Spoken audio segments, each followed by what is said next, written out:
तो last time में इतना हो गया था कि I equal to I not sine omega T minus pi by two, यहाँ से I equal to I not E not upon omega L को हमने वैल्यू पुट करी थी एक्सएल, और एक्सएल क्या होता है, कांस्टेंट। और ये क्या रोल निभाता है अपना, इसे कहते हैं रिएक्टेंस ऑफ इंडक्टर, ठीक है, या इंडक्टिव रिएक्टेंस कहते हैं इसे। और यहाँ पे जो डायरेक्ट करंट होगी कब होगी, जीरो, अगर ओमेगा इक्वल टू जीरो हो जाएगा, ओमेगा जीरो हो जाएगा तो इसका आई भी क्या हो जाएगा, जीरो हो जाएगा। इट मीन्स अगर फ्रिक्वेंसी इंक्रीज करते हैं तो करंट भी इंक्रीज होगा, ठीक है। और यहाँ पे हमारे पास एक क्वेश्चन आया, I equal to I not sine omega T minus pi by two. यहाँ पे आपका जो करंट है वो ईएमएफ के साथ क्या कर रहा है, लैग कर रहा है।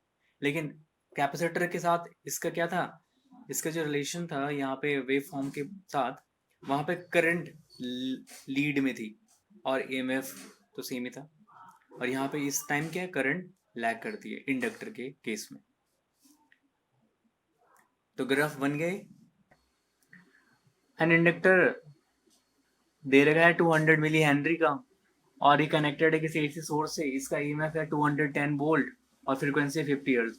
तो आपको कैलकुलेट करना है पीक करंट, ठीक है। और आपको इसके साथ साथ इंस्टेंटेनियस वोल्टेज फाइंड करना है when the current is at its peak value, जब करंट क्या होगा इसकी पीक वैल्यू पे होगा।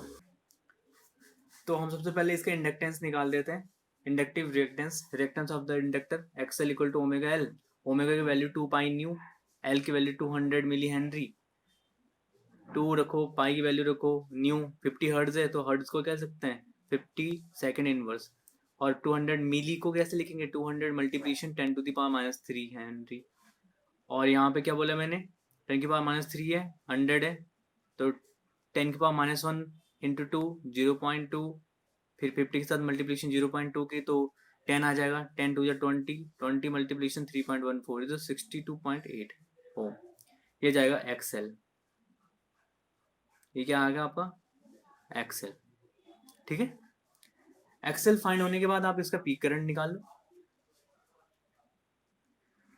क्या होगा formula, I equal to I not equal to E not upon XL. तो पीक करंट हम कैसे फाइंड कर सकते हैं, I not equal to E not upon XL.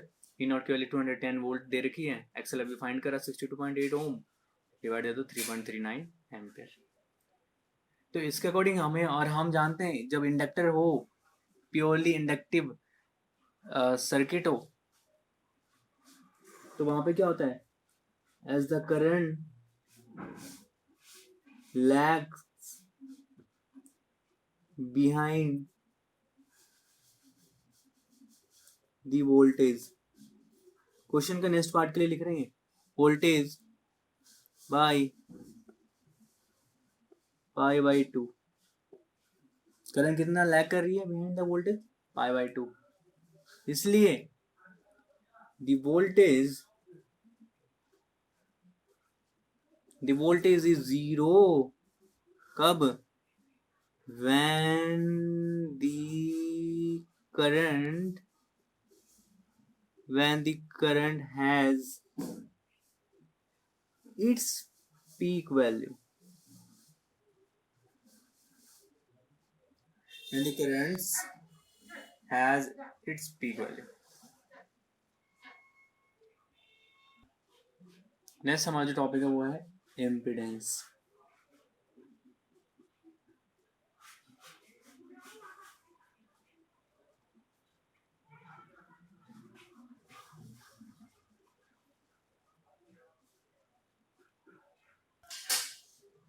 क्या पढ़ा हमने जी, एक प्योरली रेजिस्टिव सर्किट पढ़ा था, प्योरली कैपेसिटिव सर्किट पढ़ा था, और प्योरली इंडक्टिव सर्किट पढ़ा था।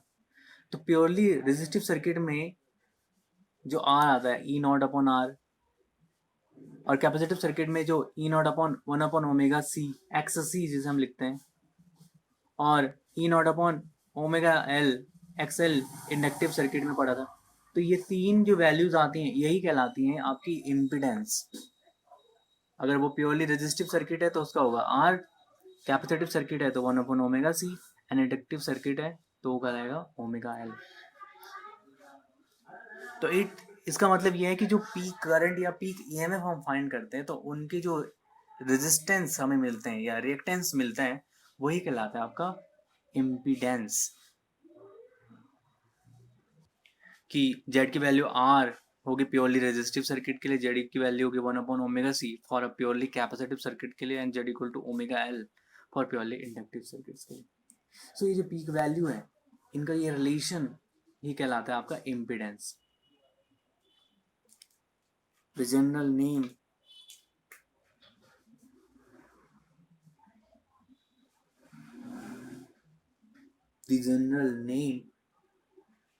for capital Z is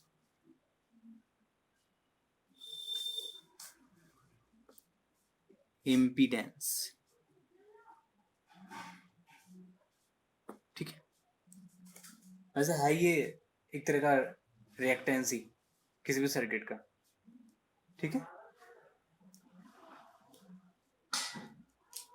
ध्यान रखें, अब जेड को ध्यान रखें कि इम्पिडेंस क्या होता है किसी भी प्योरली रेजिस्टिव सर्किट का capital R, purely capacitive circuit के लिए 1/ओमेगा सी, एंड प्योरली इंडक्टिव सर्किट के लिए ओमेगा एल। समझ में? एसी सोर्सेज के लिए जो ईएमएफ होता है वो होता है E not sine omega T, और यहाँ पे ओमेगा होता है एंगुलर फ्रीक्वेंसी। ठीक है, frequency.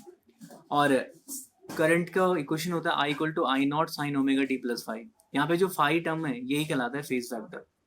Plus pi by two होगा तो कैपेसिटिव सर्किट में करंट लीड करता है ईएमएफ से। माइनस पाई बाय टू होगा तो करंट लैग करता है ईएमएफ से। ठीक है, तो आप देख सकते हैं फॉर प्योरली रेजिस्टिव सर्किट के लिए क्या हो जाएगा फाई की value,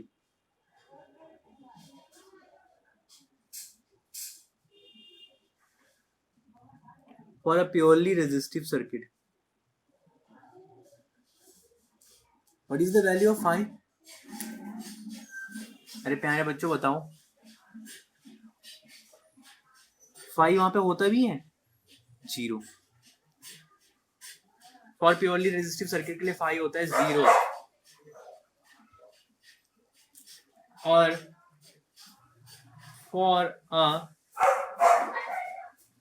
purely capacitive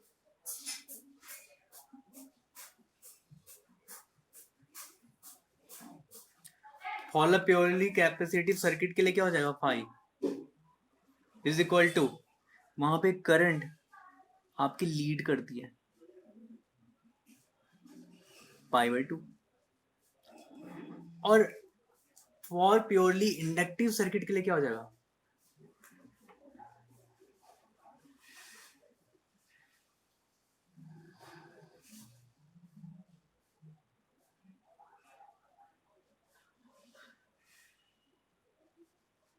y equal to minus pi by two. यही आपका ये फाई कांस्टेंट जो है, ये constant term constant phi is called phase factor. इसे कहते हैं फेज फैक्टर। क्या कहा हमने? हम इम्पिडेंस फाइंड कर चुके हैं प्योरली रेजिस्टिव सर्किट का, प्योरली कैपेसिटिव सर्किट का, प्योरली इंडक्टिव सर्किट का।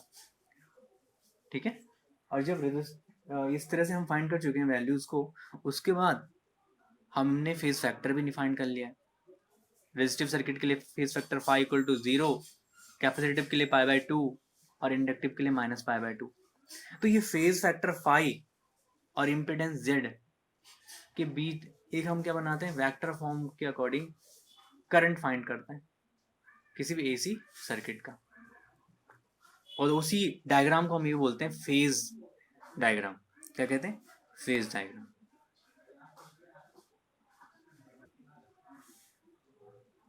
तो vector method to find the current in an AC circuit, और ये हो जाएगा ईएमएफ एसी सोर्स का equal to E not sine omega T, और इनका रिलेशन किसका, जेड का, फाई का, इस तरह से रिलेशन निकालना आर के साथ, एक्स सी के साथ और एक्सएल के साथ, इंडक्टिव कैपेसिटेंस के साथ, इंडक्टिव रिएक्टेंस के साथ। ये कहलाता है आपका क्या, इज अ वेक्टर मेथड। और यहाँ से जेड फाइंड कर लेंगे under root R square plus X square.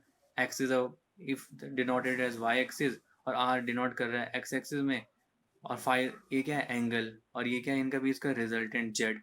तो ये क्या हो जाएगा, Z is equal to under root R square plus axis square. और यहाँ से इसका स्लोप आ जाएगा tan phi equal to x upon R. तो जब ये दोनों वैल्यू हमें मिल गई जेड भी और फाई भी, तो हमारे पास आई आ जाएगा E not upon Z sine omega T plus phi. Question ये आता है यहाँ पे कि ये रेजिस्टेंस या इम्पिडेंस एक वेक्टर क्वांटिटी है ही नहीं। रेजिस्टेंस हो गया, कैपेसिटेंस हो गया, इंडक्टेंस हो गया, ये क्या है, वेक्टर क्वांटिटी नहीं है। पर फिर भी हम क्या कर रहे हैं, इसको वेक्टर मेथड से फाइंड कर रहे हैं। तो ऐसा क्यों है?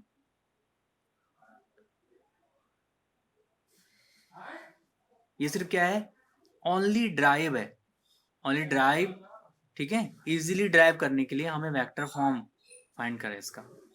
अदरवाइज इतना हमें पता है कि रेजिस्टेंस, कैपेसिटेंस और इंडक्टेंस क्या है, एक वेक्टर क्वांटिटी नहीं है। क्या करा गया, सिर्फ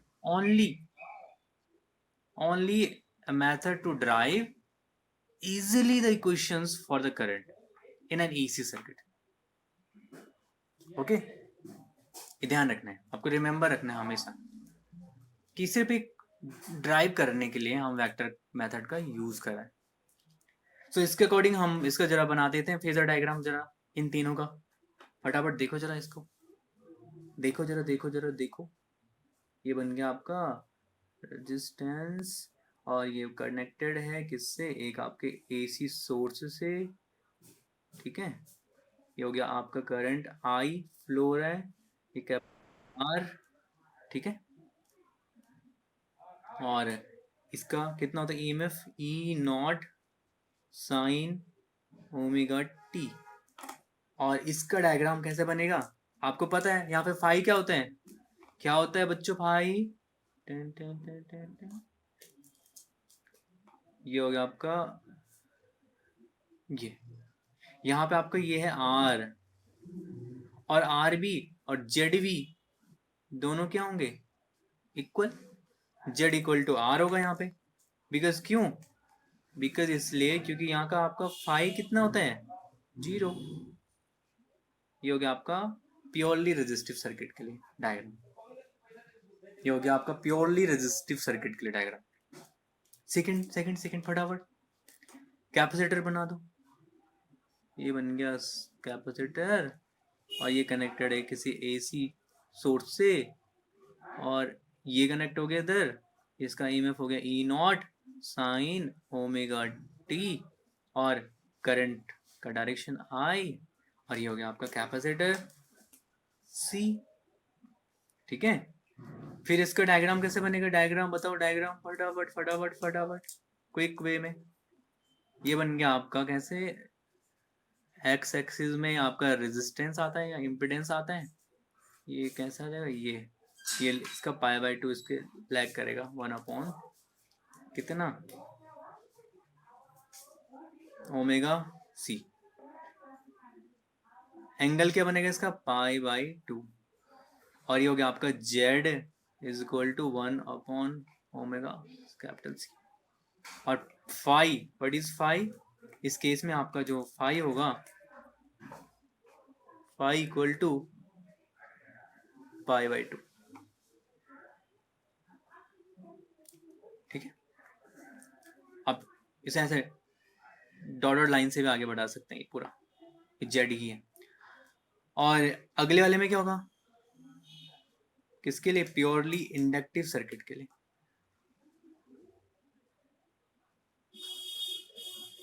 ये कनेक्ट होगा इससे एसी सोर्स से, और ये E not sine omega T capital L और आई करंट, और इसका जो डायग्राम होगा वो कैसा होगा,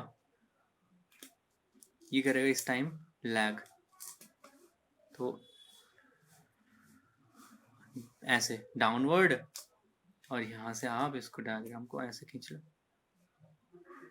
ठीक है। और एंगल कितना बनेगा यहाँ पे,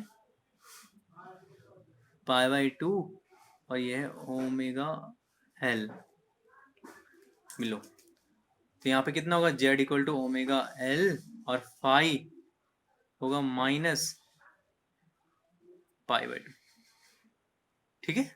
तो ये बन गए तीनों इसके डायग्राम, फेजर डायग्राम। हाँ ना बोलो।